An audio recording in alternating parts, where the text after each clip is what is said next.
Barrister সুমনের পাশে দাঁড়িয়ে লাবণ্যময়ী হাসি ভাইরাল, মুখ খুললেন জান্নাতুল। কি বলছেন তিনি?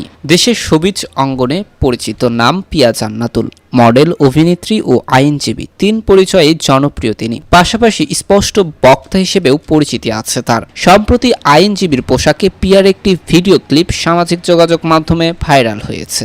বিভিন্ন গানের সঙ্গে পিয়ার এই ভিডিও বসিয়ে দিয়ে তার সামাজিক যোগাযোগ মাধ্যমে পোস্ট করা হচ্ছে। ভিডিওতে তার মুচকি হাসিতে ঘায়েল নেটিজেনেরা। এ নিয়েই তোলপাড় পুরো নেট দুনিয়া। হাসির কারণে রাতারাতি ট্রেন্ডিং এ উঠে গিয়েছে পিয়া জান্নাতুল। ভিডিও ক্লিপটি বানানো হচ্ছে রিলস, মিম আর ভিডিও।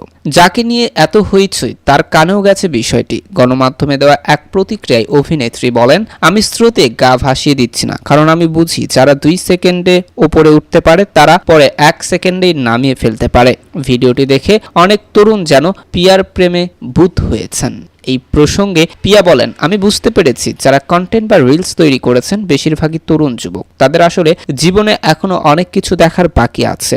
আসলে এগুলো ট্রেন্ডের মাধ্যমে যাচ্ছে। যখন যে ট্রেন্ড আসে সেটাকেই অনুসরণ করে। এটাকে দোষের কিছু দেখছি না। 2007 সালে মিস বাংলাদেশ খেতাব জেতেন পিয়া। 2012 সালে চোরাবালি চলচ্চিত্রে অভিনয়ের মধ্য দিয়ে চলচ্চিত্র জগতে পদার্পণ করেন তিনি।